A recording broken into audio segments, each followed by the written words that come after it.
In the first corner, we have newcomer GoPro Hero 2018. And in the other corner, we have perennial favorite middleweight champion, the Yi Lite. Which one's gonna win? Let's find out. What's up, everyone? I'm the Everyday Dad. If I can figure it out, you can figure it out. Like I mentioned Monday, I am a sucker for a good budget action camera, and GoPro really kind of threw a wrench in all my plans and my works by releasing the GoPro Hero 2018 with almost no fanfare and no notification for some of us that have other videos we want to make. GoPro, come on. Give us some heads up. If you want to see my initial impressions of the GoPro Hero 2018, you can click here. Ding! Now, GoPro is one of the, if not the original in the action camera world. They're basically the Kleenex of action cameras. But since back in the old days when GoPro originally created the market, other action camera companies have entered the market themselves. Some of them have offered more budget options because GoPros are generally expensive. Some have also offered better options than what GoPro does during their current generation, such as the Hero 5 and the Yi 4K Plus. So just because they created the marketplace doesn't mean they're gonna rule there forever. Now, enter 2018, and GoPro's attempt to reinvent their company and reach out to the average, everyday, hey, person, hey, that's me, and probably you. They're trying to reach out to us and offer us a cheaper alternative to their more expensive action camera line to see if they can recapture some of that magic, some of the everyday person, because the average person is where the money is at. Now, are they really getting after the average person? $200 is expensive, and $200 for a 1080p 60 frames per second action camera, that is a hard sell in 2018. But we're gonna compare it today to what I consider my favorite budget action camera out right now, and that's the Yi Lite, which is also a 1080p 60 frames per second action camera, and it costs $100. You can get two of these for the price of one of the GoPro. So if you're new to the channel, I generally compare action cameras against 5 major categories, and I call them the pillars of action. The everyday wife hates it when I scream that out. First up, ease of use. Simplicity is the key for action. I expect to take longer to set up my mirrorless camera. I expect to take longer when I want to use the manual functions in my phone. I expect that to take longer. When I'm using an action camera, I just want to go. I want to turn it on, I want to hit record, and I don't want to have to think about it. And that's one of the deals we make with action camera companies, that we accept the image quality will not be as good as our Sony, Panasonic, Canon, our bigger cameras. We accept that the image quality will not be as good to get some ease of use out of it, to get some durability out of it, and to get some small form function out of it. So we don't miss out on the action. That's the whole point of an action camera. Now, both of these cameras are really easy to use. They both have a 2-inch touchscreen on the back, which lets you both see what you are filming and change the settings really quickly and easily. Which is better boils down to your personal preference. I personally prefer the GoPro menu system. I think it's the easiest on the market to use, but the Yi menu system is really easy to use too. And another bonus for the GoPro is that it is really bright, and even in bright direct sunlight, you can see it very easily. So again, personal preference. The brighter screen goes to the GoPro, but they're both really easy to use, so I'm gonna say it's a draw. Next up, durability. Now we're gonna start seeing some separation here because these are two very different philosophies of cameras. Another deal that we make with these action camera companies is we give up another little bit of our precious image quality. We need the increased durability because if we don't, we just have a tiny fisheye distorted camera that, who cares about? Boo to that.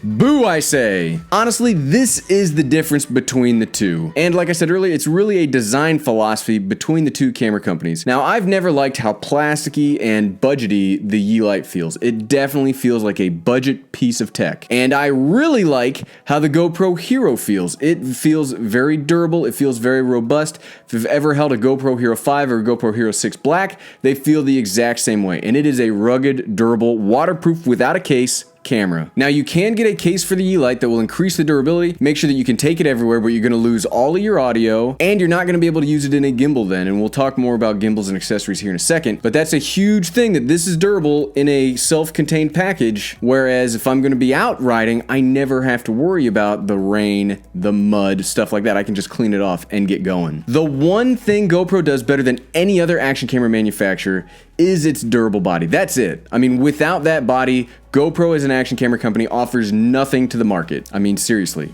But it is really, really good. And when you think about what you need from an action camera, that durability is a huge, huge deal. And for me personally, that's kind of like the decision maker. Winner for durability? GoPro. Next up, decent, not perfect image quality.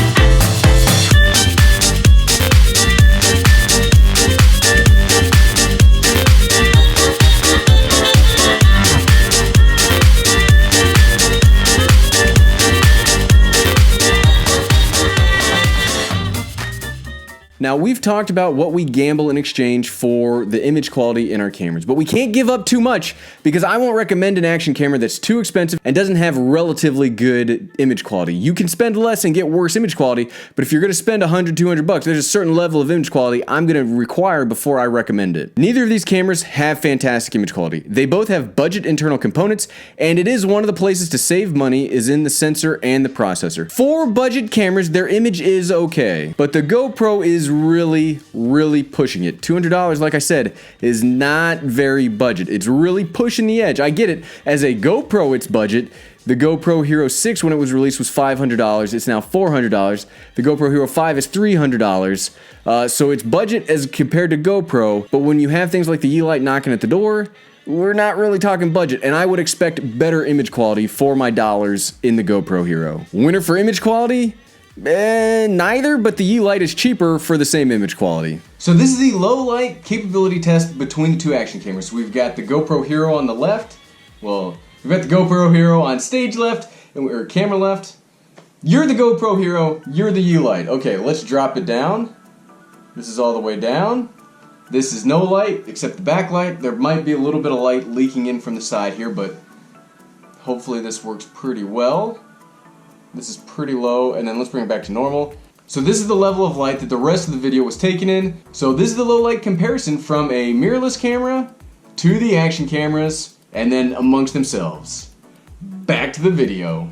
Stabilization. Both cameras have electronic image stabilization. And that's still a very nice feature to have in the low-end action camera market. Stabilization is one of my favorite things. I hate shaky footage. Our human brain hates shaky footage. I like not having to bring extra gear and have your shake taken out by the electronic image stabilization. I really like that, and I think that's a nice feature for such a budget line. Now, I prefer the stabilization on the GoPro Hero because when you activate the stabilization on the Yi Lite, there's a weird warping fisheye distortion that is made worse when the stabilization is on. For the GoPro, it also has a fisheye distortion just like any other action camera, but it's not as pronounced and it's not as bad with its electronic image stabilization. It really does have the better stabilization of the two. So winner for stabilization, GoPro. So what, right? So which of these two cameras do I recommend? So this is a really weird spot where, like I said earlier, the GoPro is really the cheapest of its kind. So if you need a fully waterproof, durable, without a case action camera and you're trying to spend as little as possible, then yes, I recommend the GoPro Hero for you. If you do not need a self-contained waterproof camera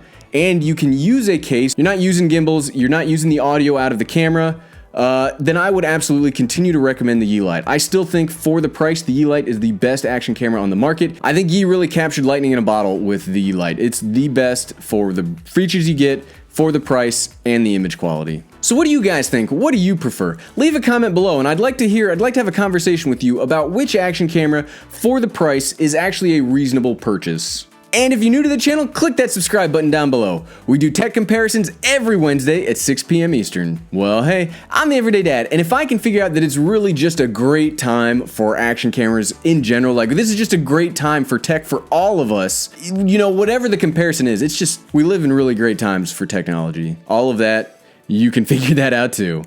Thanks for watching.